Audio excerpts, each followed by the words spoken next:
So we are back for round 3 of the Limitless Online Series first major event here, thanks to the Potown store. And we're seeing some colossal VMAX this round, piloted by Bradley E here. It's going to be the matchup that we're following.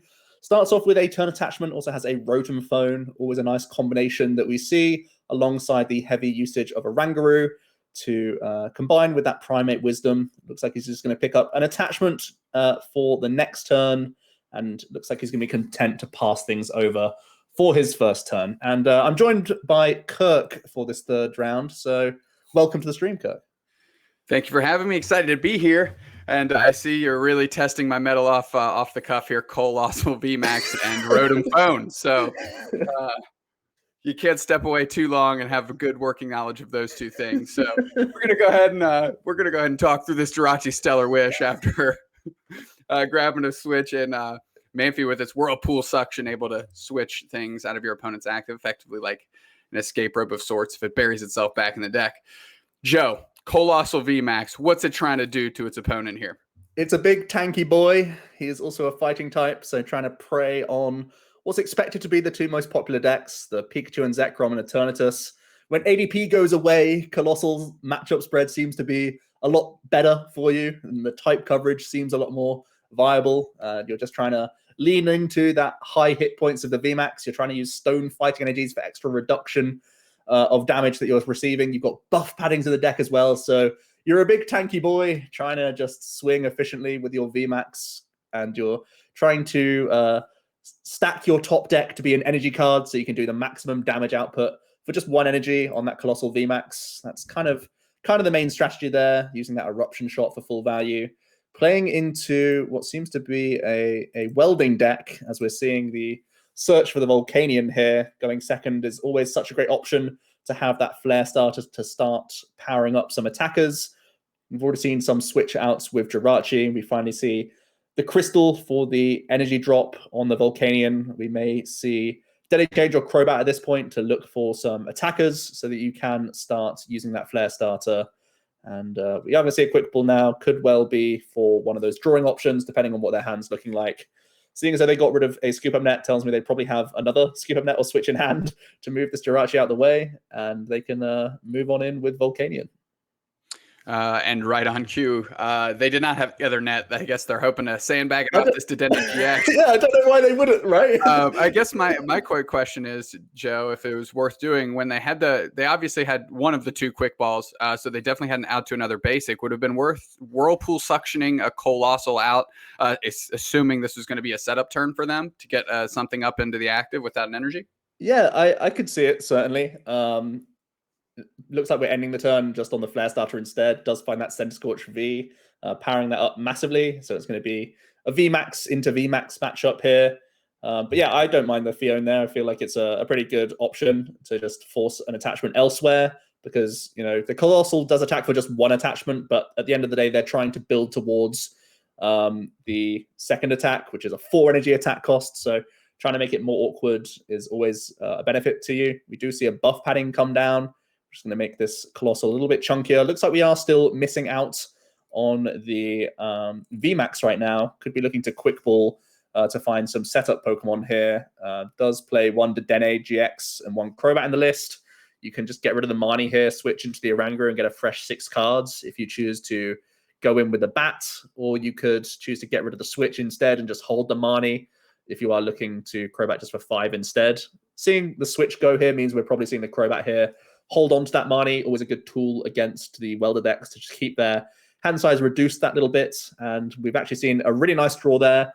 Is able to get into the VMAX, is also able to use Rotom Phone as well as a Rangaroo effectively. So he can grab that other VMAX to protect the other Colossal and then simply exchange that with the Stone Fighting energy that he's already drawn into to guarantee that his Eruption Shot takes the KO.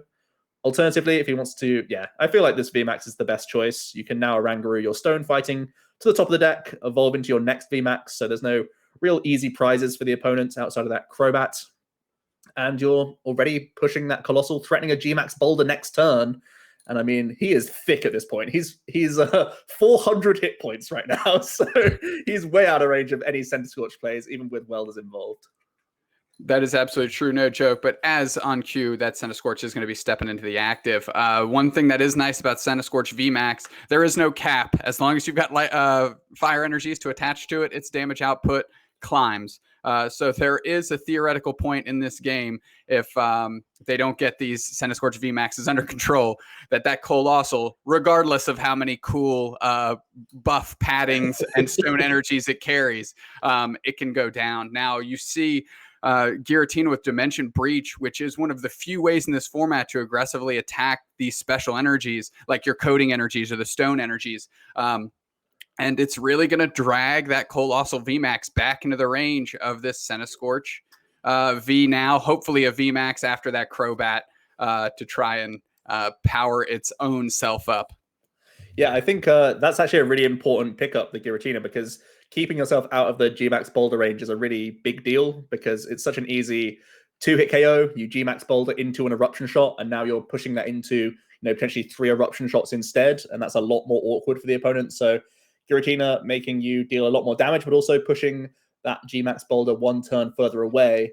We do see the Welder. We see 6 energies go all into the 1 Centiskorch. The board is looking pretty sort of ugly on the bench right now. You don't even want to Fion either, so you can't really commit to anything but the 1 Centiskorch. But the good news is you're doing a truckload of damage into this. You're getting the first hit into your opponent's VMAX, so you're starting that race quite effectively, and you're not really expecting much damage coming into you in response, probably just another Eruption Shot. If not, you could see the Galarian Surf Fetch come down this turn, Meteor mashing for 200 for 3 energy. Could be another way that you could work in to an Eruption Shot to finish off the Centiskorch, and that's why we are seeing the Surf Fetch be considered here. Yeah, absolutely. Important in these VMAX exchanges, the Galarian V, the Surfetched V only giving up 2 prizes, which might work itself into the equation, create some awkward prize trades, especially with Centiskorch VMAX being in the active and carrying 7 energies from the deck. It's definitely going to be the primary attacker here. I don't think there's any doubt about that. Great catcher off the Marnie might open up some interesting plays there. The Marnie was a little bit brave there, I think, because it's so important for you to actually hit an energy drop. And now whiffing it means you're in a bit of a tough spot. The Oranguru could be your bailout option to actually still get somewhere, but no help there from the Guru. You may be forced just a quick ball and Dede change now, but it feels really rough getting rid of Great Catcher. You protected the boss's orders with the Oranguru, but still a little bit rough here, getting rid of so many gusting opportunities. Colossal, very good at capitalizing on Dedenes and Crobats thanks to the type coverage that it boasts. And now it's a second chance to find energy. He does fortunately find a capture energy, which is valid for the Surfetched because it has 1 colorless. So we're going to see it yoink all the energies off that Colossal that's taken a lot of damage on board. Going to put that Meteor Mash down, doing 200, setting up really nicely for the Eruption Shot here, really showing its value in the matchup. Yeah, exactly. And only giving up 2 prizes, I think we're going to find, is pretty critical and one of the key components that it does bring to the table. Mad Trucker 78 entered an interesting spot and just says, I'm going to smash into this Surfetch. I'm going to take my prizes. And it's up to the Colossal VMAX player to cobble something together here. Hopefully hit, I believe, as you mentioned, it was Erupting Shot. Yeah, Eruption Shots. Yeah, exactly. But, there was no other Centiskorch coming onto the board. He had to attack through the Surfetch, so he kind of effectively has board locked himself with all these other Pokemon. So he just had to announce the attack, knowing full well that it's not much work for the Colossal to take the response KO here. Does draw into enough energies so that he can Wisdom one of these to the top of his deck and take a KO with most likely the healthiest Colossal, I would have thought. You don't really want to leave your heavily damaged one. You want to start building towards the next one. You can freely see the Air Balloon retreat here. Going to see that Wisdom on the Stone Fighting Energy. And yeah, you can be happy to just finish off the only threat on the board. And you've got a fresh Colossal up in the active to boot. This is a really nice response here. All thanks to your boy Surfetched. Surfetched with the long beat stick doing its job and then sending itself packing. The 2 prizes it gave up, again throwing the prizes a little bit out of whack for our Center Scorch VMAX player. Full bench. We saw a weird pitching of a scoop up net early. Maybe didn't whirlpool suction when it made sense. And now that bench is just clogged up. 1 slot to work with, and there's going to need to be a lot of tricks in this bag to be able to have a reasonable response against Colossal VMAX after it just took a very cheeky knockout. Yeah, and Colossal's threatening win next turn just on any gust play. So probably looking to get not only an attacker down this turn, but maybe even a reset stamp or any other sort of hand disruption that you can do.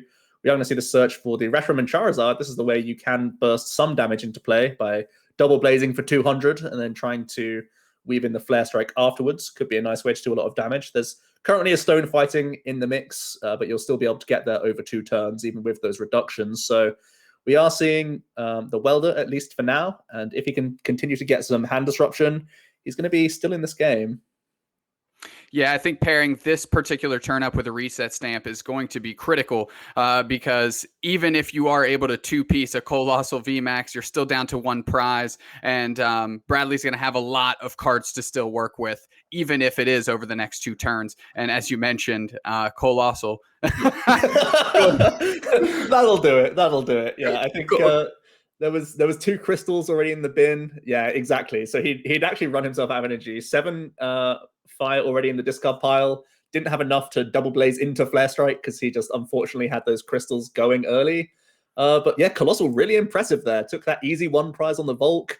Was able to set up the Surf Fetched into the Eruption Shot. Some efficient attacks going on there. Even with the energy denial from the Giratina, still able to piece together through 1 Center Scorch. And that was all he needed to do, really, because the Colossal can so easily close games on those little basics that sort of sit on the bench and give up 2 prizes.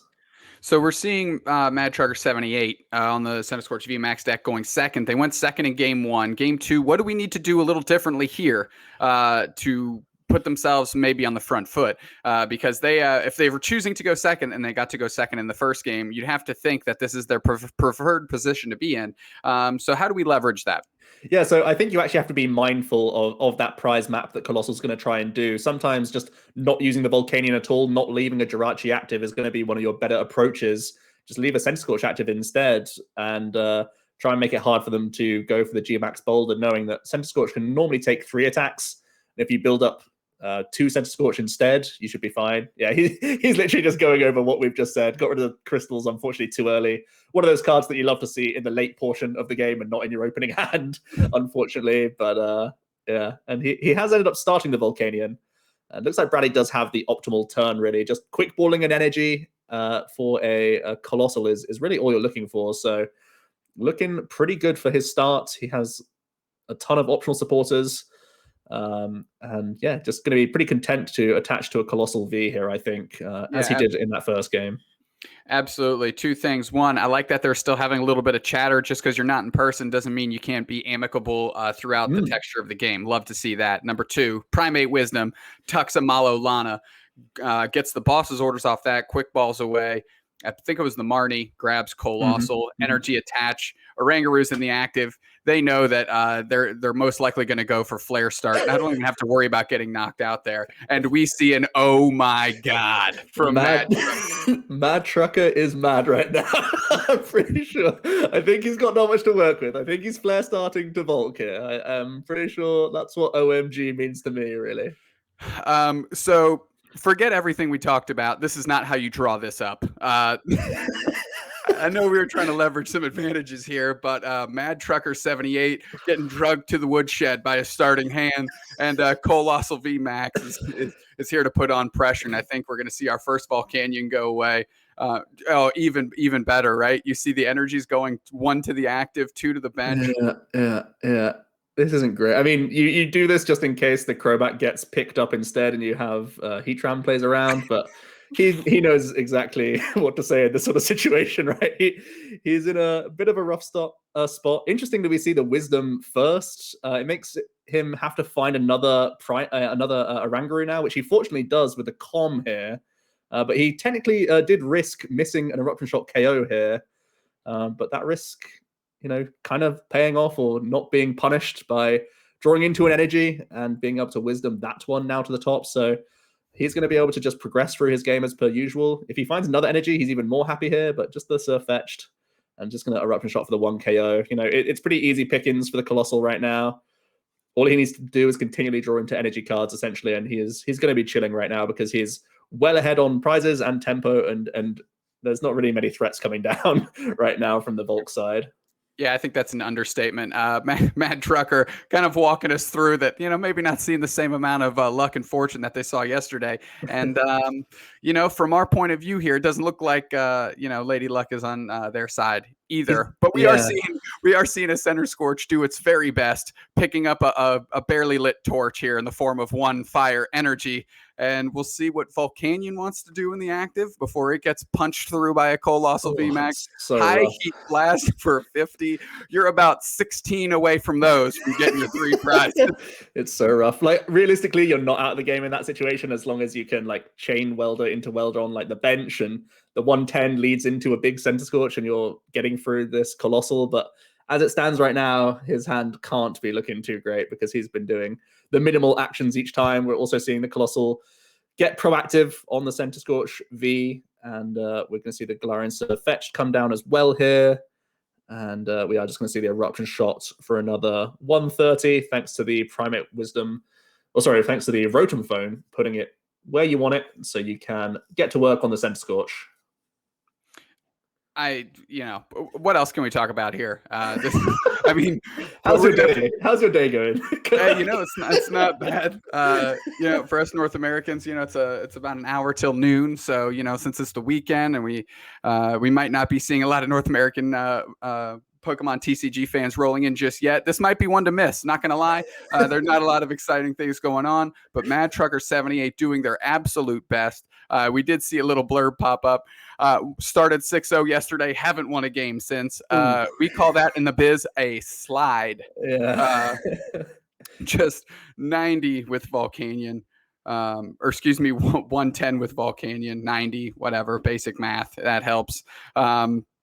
I don't want to say I'm checked out of this, but at this point, I'm just trying to see. I'm just trying to see how Bradley E decides to how they want to take this win.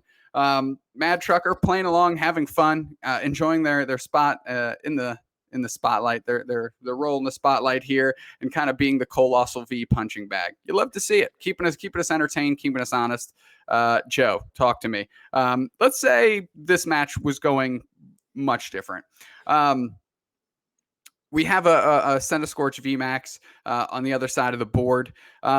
Is the critical mass to one Center Scorch, like they were trying to work towards in the first game, truly the way to go? Or is it perhaps split between a couple Center Scorch VMAXs? We don't have a list. Is there a Heatran GX that works into the play there? What would you have liked to seen if we were going to get a more normally textured game here in Game 2? Yeah, I mean, ideally, I would have just tried to limit the 1 prize Pokemon in play. I would have pretty much just ignored Flare Starter, and as you say, ignore trying to take a big 1-hit KO. I would try to just bash VMAX into VMAX, like trying to 2-shot each other kind of thing, and go sort of midway on both your Center Scorch.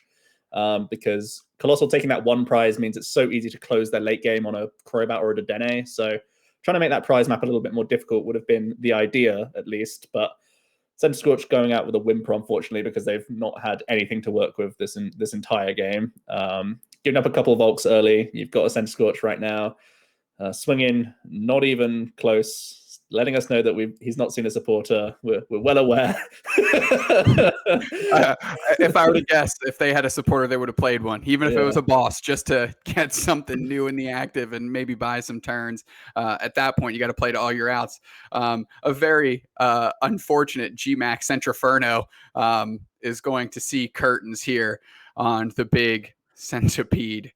Fire Centipede. So Colossal VMAX looked pretty impressive in that first game. Looked like that's game 2. That's it, man.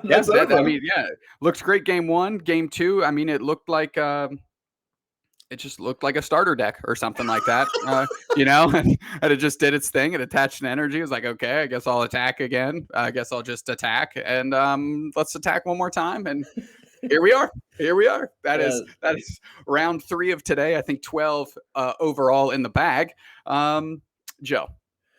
Yeah, I mean, I don't know where. I don't even see. Are we on screen? I have no idea. You tell me. we're going to be jumping to another game now. That's what I like to hear. If it can come live, I hope. I'm still loading it up, but yeah, Colossal. It's an interesting one for Colossal because they aren't really doing too much in the ADP meta, but in a no ADP meta, its type coverage is more sort of tempting, more reasonable, more matchups that are favorable for you, and then it just becomes a better sort of archetype in general for you. And your prize map against Center Scorch is surprisingly easy if people are going to try and play like their conventional game plan, as we're tossing over